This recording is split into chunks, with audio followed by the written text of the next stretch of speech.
when you look at ray trace lighting details, which kind of operate on a separate layer, I would say preset M actually shows a number of regressions versus preset K. And so I looked across a number of titles. It's not universal, but it's definitely common enough where I'd consider it an issue. So and you're talking specifically about the way it handles this in games that don't use ray reconstruction, yes? Yeah. So this is using whatever denoisers the game has. That is key. That's key. And then it's upscaling them. Okay. So I looked at The Outer Worlds 2, a game that I think has very noisy lighting at times. And I like, for example, here in this bathroom scene. Toilet. Or no, the toilet.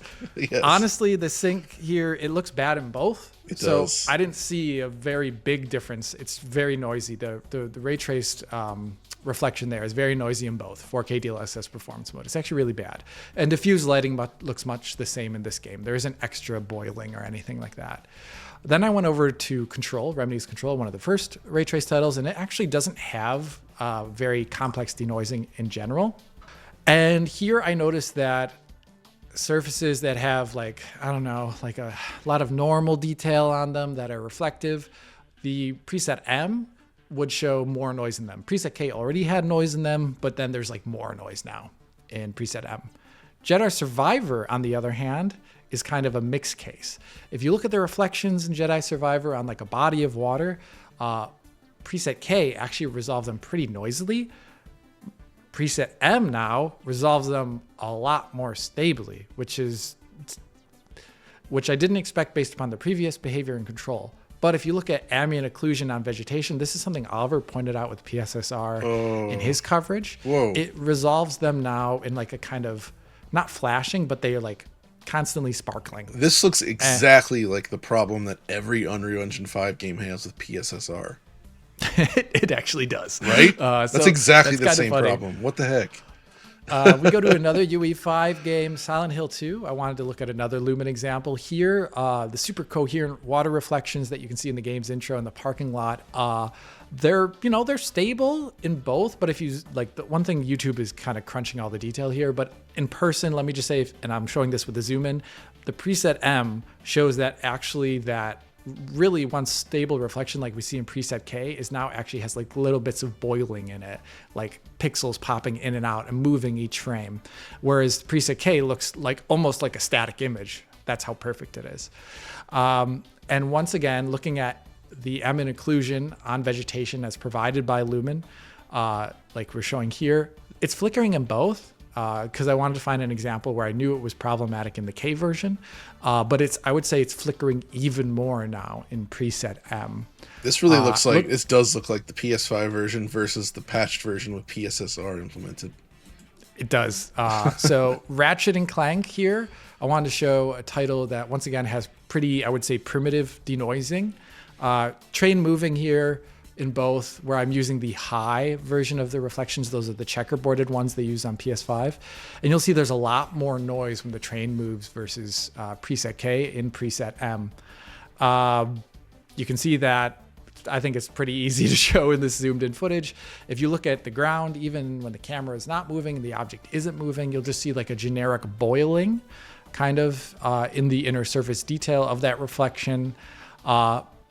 And if you look at any of the corners or under objects in the game that use the ray trace ambient occlusion that this game has on the PC version, you'll notice that they are kind of noisier. It's a bit subtle, but I hope YouTube shows it here.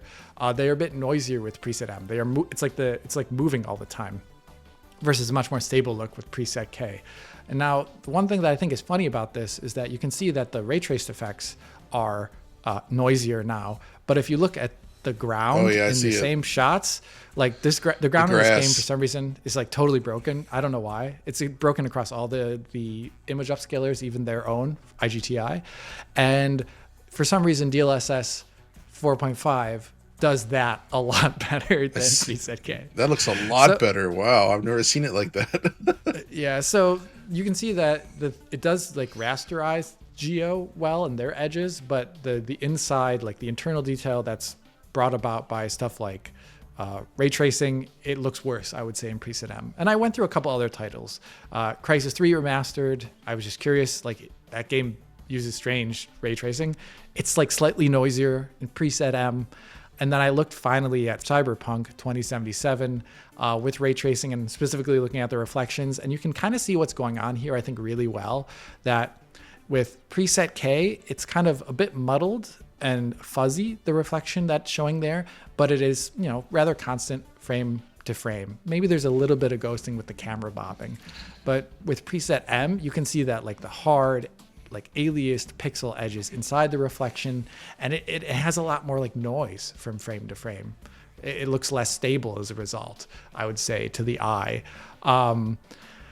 So in general, it looks like preset M.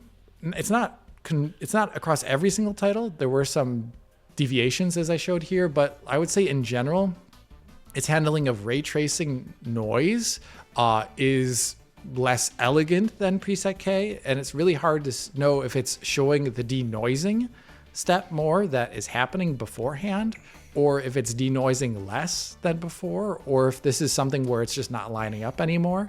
But it does, I would say, on average, look worse for these effects. It really shows how delicate this sort of thing truly is, right? Yeah. To regress in such a specific way.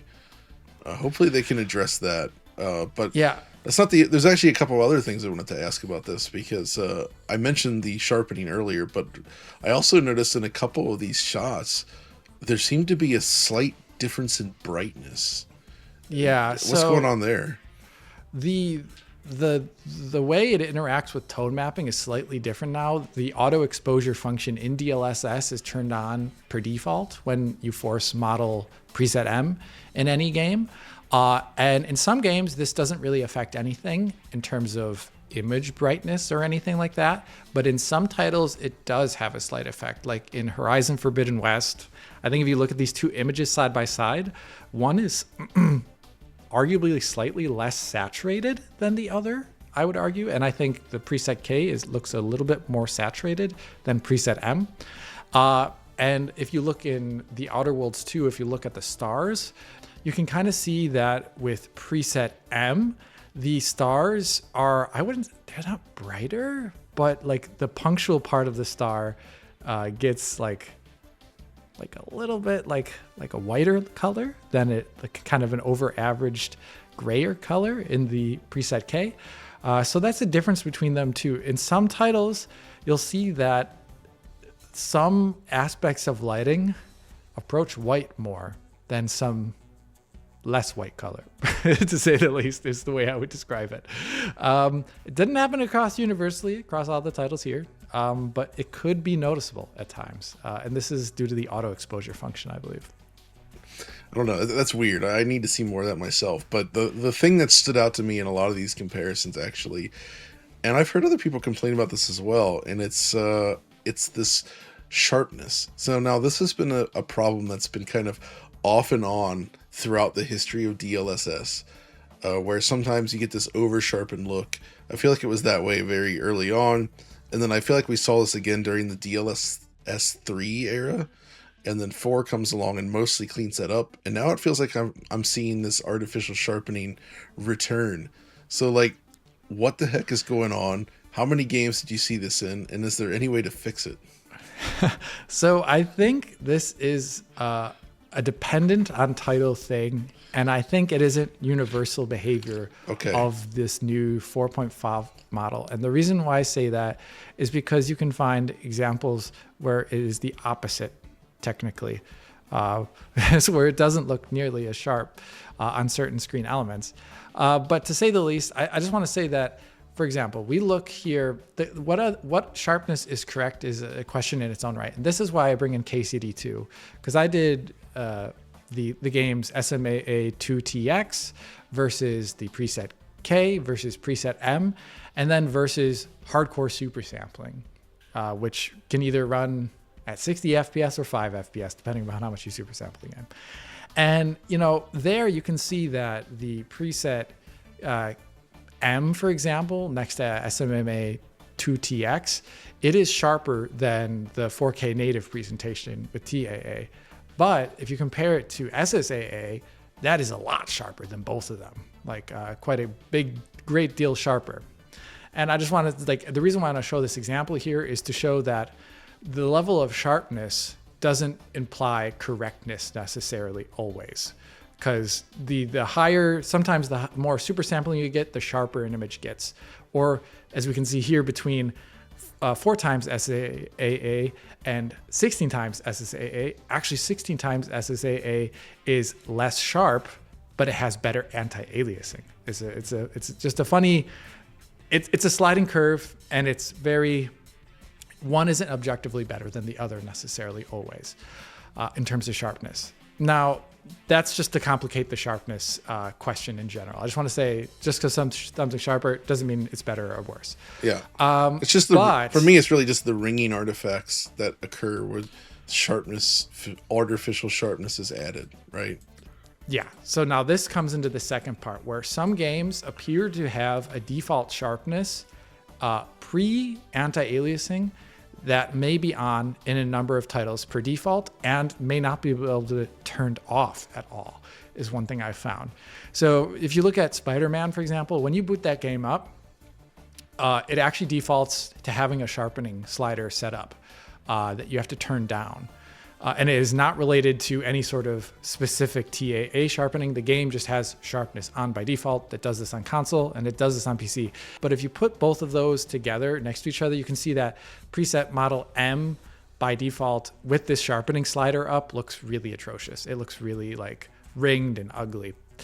And I've also kind of am under the appreciation that this applies to Horizon Forbidden West. It applies to a number of the Sony ports. There may be a sharpening behind the scenes that the user doesn't have control over. Another thing that I've noticed is that there isn't a difference in sharpening sometimes, but sometimes the lack of ghosting and or the reproduction of thin details being more accurate to a degree leads to more aliasing.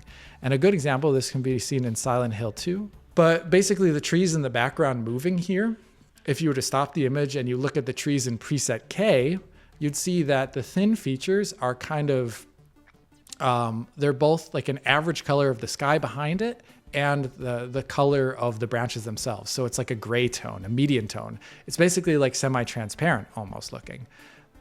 The preset M, on the other hand, detail of the trees is dark, and in movement, because it's holding that silhouette better instead of being some sort of median value, like a gray value or a semi-transparent value or something like that, it actually looks a lot more aliased. It's not transparent anymore. I don't know how to explain it better, but basically, like, if something has a ghost in it, it doesn't have as much aliasing because you're seeing the previous frame in the current frame.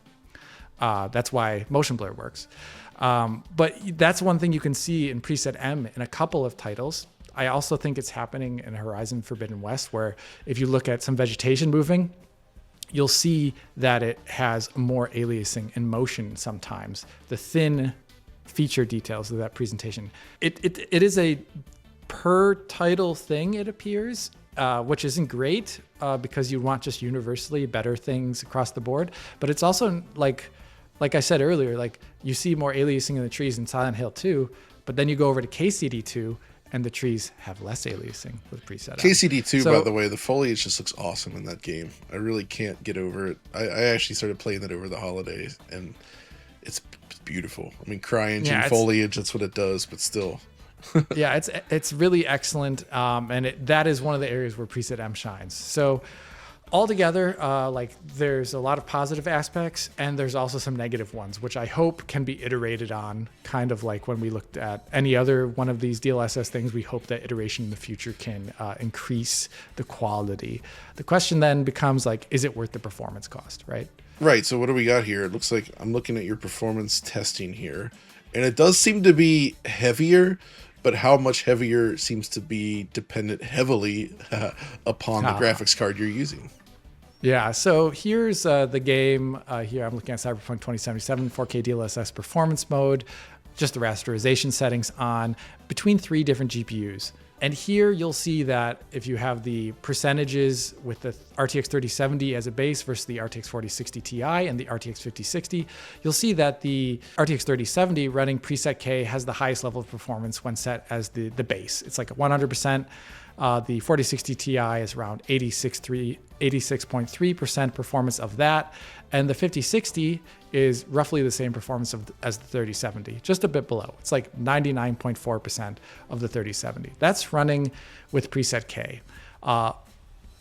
Preset M, DLSS 4.5, is heavier. When we run those tests, as you see here, the numbers change quite dramatically. With the RTX 3070 set as the base, it's 100% again, but now the 4060 Ti is 98.8% of that performance.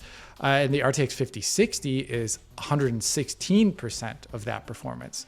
So what this means is that the hit to performance to turning on preset M is much higher the older your RTX graphics card is. With the RTX 3070, turning on preset M decreases performance by 18.4%, with the RTX 4060 Ti by 6.6%, and the 5060 by just 4.8%. If you were to look at the millisecond numbers that it is adding per frame, for this, the RTX 3070 is running the preset M about 4 times slower than the RTX 5060. So Tensor cores that are less capable have a greater frame time cost for using preset M, and that shows the older your RTX graphics card is.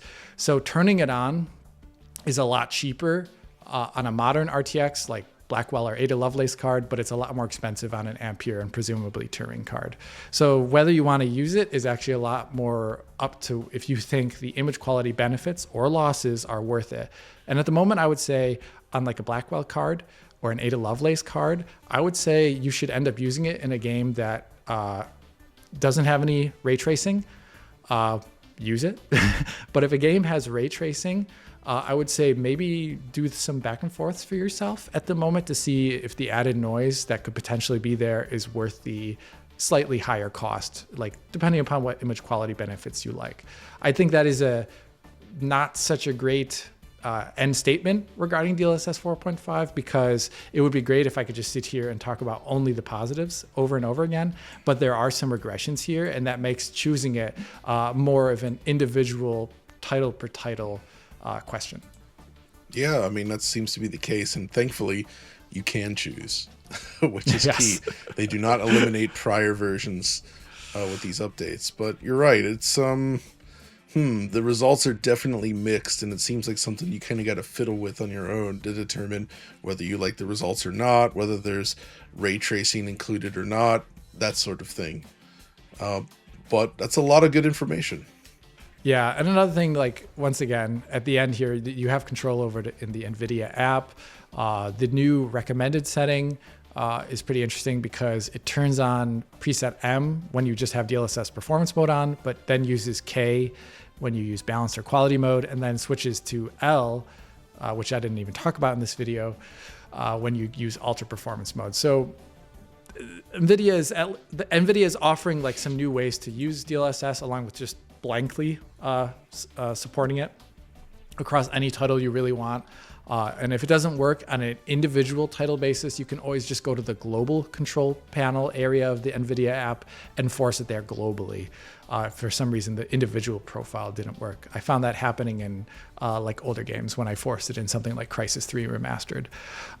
So that's kind of the end of this. One thing I wish that was more universally available is games did not include stock sharpening that you can adjust. Right. I realized it when making this video. I was like, man, that isn't that great in the games where it did show up.